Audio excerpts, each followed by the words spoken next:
પહેલા જ દિવસે તમે નહીં માનો પણ 5 ઓર્ડર આવી ગયા છે અને 4 તો પેક થઈ ગયા છે. એક પેક કરવાનું બાકી છે. જો તમને અહીંયા ચાર વસ્તુ બતાવું. નમસ્તે મિત્રો, ગુડ ઇવનિંગ અને સ્વાગત તમારું આપણા નવા વ્લોગમાં. અને આજે સાંજે રસોઈ એકદમ જોરદાર બને છે એટલે મેં કીધું આજ તો સીધું તમને હું સાંજે જ તે આપણા ઘરમાં સ્વાગત કરાવું. અને સૌથી પહેલા જોઈ લો, મનીષા એના સરસ મજાના મોટા મોટા ચશ્મા પહેરી અને આ શું બનાવે છે? શું કહેવાય? પકવાન. હા, પકવાન બનાવે છે. અને અહીંયા પકવાન તળાય છે, ઉર્વી તળે છે અને નીચે બાજુમાં દાળ તૈયાર થાય છે. એટલે આજે રસોઈમાં છે જોરદાર દાળ પકવાન. હવે બની જાય ને એટલે હું તમને આખી વસ્તુ બધી બતાવીશ કે કેવી વસ્તુ છે. પકવાન તો બની જ ગયા છે, હું તમને બતાવું કે કેવા લાગે છે. જોઈ લો ત્યારે અહીંયા કેટલા છે આ બધા, જો 3 4 5. ઓકે, લેવો સેજ હું ચાખી લઉં કેવું છે એટલે પછી હું તમને આપી દઉં રિવ્યુ.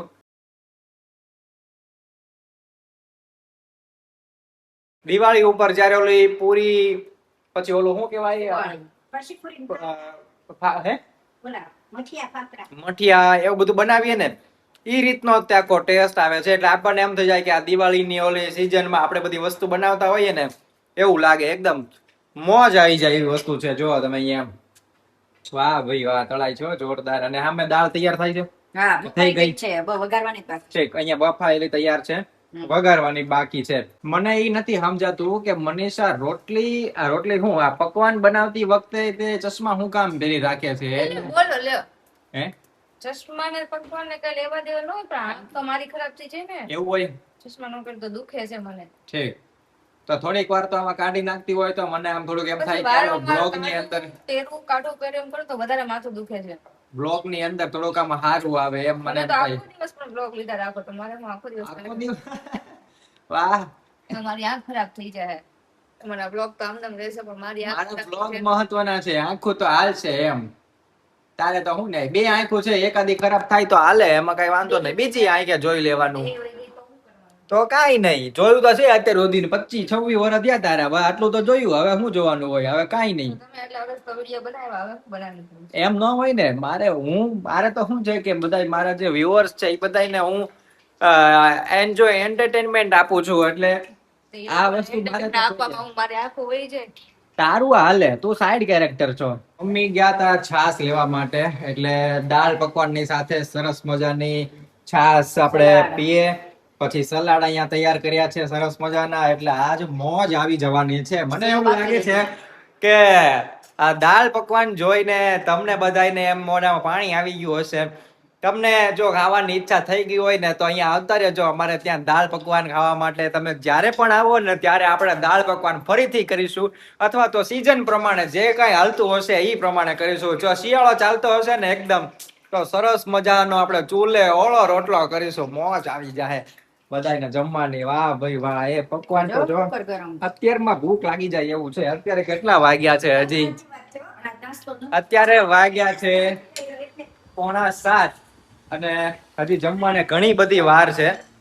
પણ હવે બને પછી ખબર. હવે જોઈએ છીએ કે કોણ શું કહે છે. મમ્મી તો એમ જ કહે છે કે હમણાં જમવા બેસી જાવ. જમવા બેસી જાવ છે 7:30 જો. આટલી જલ્દી હોય? હા, પછી તે તો નાસ્તો કર્યો છે. અમે બધાએ નાસ્તો નથી કર્યો સાંજનો. તમે તોય ચા પીધી, અમે તો ઈ નથી કર્યું. અમે તો ઓલું જે વસ્તુ બનીને બસ એમાં જ તે હતા બધા, કે આપણે જે ઓલું તૈયાર થઈ ગયું છે એકદમ કમ્પ્લીટ. થોડું ઘણું હવે મારે શું છે કે ઓનલાઈન નું બાકી છે, બાકી કમ્પ્લીટ થઈ ગયું છે. કોઈને પણ જો ઓર્ડર આપવો હોય તો તમે વોટ્સએપમાં, જે વોટ્સએપ નંબર છે આપણો, એની અંદર તમે કરી શકો છો. 9328111953 એના ઉપર તમે હાઈ લખીને મોકલો એટલે તમને ડિટેલ બધી મળી જશે. બાકી કમ્પ્લીટ થઈ ગયું છે. હવે ખાલી એમેઝોન, ફ્લિપકાર્ટ, મીશોનું જ બાકી છે કામ. અને આજે સવારમાં વરસાદ આવ્યો હતો થોડોક, પણ 15-20 મિનિટ, અડધી કલાક જેવો આવ્યો હતો. અને અત્યારે એકદમ સરસ છે, ક્લીન છે વાતાવરણ. સવારમાં થોડુંક હતું. આમ ઠંડક થઈ જાય તો મજા આવે. રોજ એવી રીતના વરસાદ આવી જાય ને તો સરસ ઠંડક થઈ જાય. અમારા જો શેર પુત્ર બાર ઉભા છે એ તમને બતાવું. અરે જો આ શેર પુત્ર છે. રોટલી લઈ આવ સિવાય શેર પુત્ર એકદમ ચોખ્ખું હોય આખો દિવસ. એક સહેજ આમ ગારો કે એવું કાંઈ ચોટ્યું ન હોય, એકદમ ક્લીન હોય. રોટલીના કટકા કરીને દીધા છે, નીચે જો મૂક્યા છે, પણ ખાવા નથી. એને ખાલી છે ને એને આમાં ઓલું કરું ને તો એ બસ એવું જ તે કરવું છે, એમ ઉપર માલિશ જેવું એમ. બાકી એને મજા જ નથી આવતી કે આ ક્યારેક ક્યારેક જ તે આ બહુ એવું છે, ક્યારેક ખાય ક્યારેક ન ખાય એવું બધું એમ. બાકી ભૂખ તો લાગી જ હોય, આમથી આમ કાંઈક ગોતતા જ હોય. પણ એને છે ને રમવું હોય જાજુ, જો આવું બધું કરવું હોય. હા જલ્દી ખાઈ લે, હાલો ખાઈ લ્યો. ગરમા ગરમ દાળ બની ગઈ છે, વાહ ભાઈ વાહ, જોરદાર બની ગઈ છે. અને સુગંધ તે મસ્ત આવે છે. અને પકવાન જોઈ લે બધા હવે છે ને હાથ ધોવાને એમ બધા વિયા ગયા છે. પણ હું બેઠી ગયો છું જમવા, મમ્મી બેઠી ગયા છે જમવા. શિવેનને હજી ભૂખ નથી લાગી એટલે એ કે હું હમણાં થોડી વાર રહીને જમું. અમે છે ને કાંઈ જ નાસ્તો નથી કર્યો. શિવેને તો હમણાં નાસ્તો કર્યો હતો. અમને તો એવી ભૂખ લાગી છે ને કે એમ થાય છે કે કદાચ આ પકવાન ઓછા પડશે એવું લાગે છે. કા મમ્મી? એટલે આમ ભૂખ લાગે એટલે એવું લાગે એટલે બાકી તો આપણે બે ખાઈએ ને ત્યાં પૂરું થઈ જાય. બે પકવાન ખાઈએ ને એટલે પૂરું થઈ જાય. એ શરૂમાં એવું લાગે. આપણે ક્યાં એટલો ખોરાક છે. આપણે તો બહુ કાંઈ એટલું કોઈ ખાવા વાળા છીએ નહીં. એલા શિવનભાઈ બેઠી ગયા છે દાળ પકવાન જોઈને. વાહ વાહ વાહ, હાલો હાલો જમી લ્યો. Good morning. અને આજે બીજો દિવસ છે અને આજે હું તમને એક સરસ મજાની વાત કહેવાનો છું કે જે મેં ગઈકાલે લોન્ચિંગ નો વિડીયો જે મૂક્યો હતો કે હવે આપણે ઓર્ડર લેવાના ચાલુ કરી દીધા છે. અને પહેલા જ દિવસે તમે નહીં માનો પણ 5 ઓર્ડર આવી ગયા છે અને 4 તો પેક થઈ ગયા છે. એક પેક કરવાનું બાકી છે. જો તમને અહીંયા ચાર વસ્તુ બતાવું, આની અંદર, આની અંદર, અહીંયા અને અહીંયા ચારેય પેક થઈ ગયા છે. અને ચારેય સરસ મજાના એકદમ જો તમે ચકાચક જોરદાર. હવે આને છે ને ખાલી આપણે હમણાં બપોરે હું કુરિયર માટે મોકલાવી દઉં અને ત્યાં કદાચ 2 દિવસની અંદર મેક્સિમમ મળી જશે.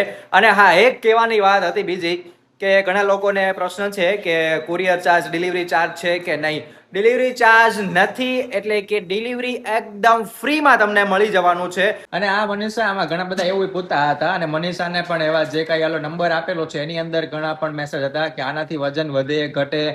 તો શું કહે છે મનીષા? એનાથી વજન વધે કે ઘટે એવું કાંઈ નથી. આ એનો પાવડર નથી કે વજન વધારવા માટે કે ઘટાડવા માટે. આ ખાલી શરીરના આપણા જે પોષક તત્વો છે ઈ પૂરા કરે છે. કેમ કે આપણે એટલી બધી આપણી લાઈફ ફાસ્ટ થઈ ગઈ છે ને કે આપણે લેતા જ નથી એટલા પૂરતા પ્રમાણમાં. તો આ એક જ પાવડરમાં બધી જ વસ્તુનો તમને ફાયદો મળે. એટલે આની અંદર હું તમને નામ કહું ને તો કાજુ, બદામ, અખરોટ, પછી દાળિયા, પછી અમુક સીડ્સ જેવા કે સનફ્લાવર સીડ્સ, વોટરમેલન સીડ્સ, ચિયા સીડ્સ, આ બધા જ વસ્તુ જે છે ને ટોટલ આવા 12 ઇન્ગ્રેડિયન્ટ્સ છે. એ બધાનો આની અંદર વિટામિન, પછી એની અંદર તમને એનર્જી મળે, એના અંદરથી તમે કેલ્શિયમ મળે. એટલે અમુક વસ્તુ તમને કહું ને કે આપણા મગજ માટે, હૃદય માટે, વાળ માટે, આવા અલગ અલગ આપણા બોડી માટે જરૂરી હોય છે જે આપણે લઈ નથી શકતા. તો બસ એના માટે બનેલો છે.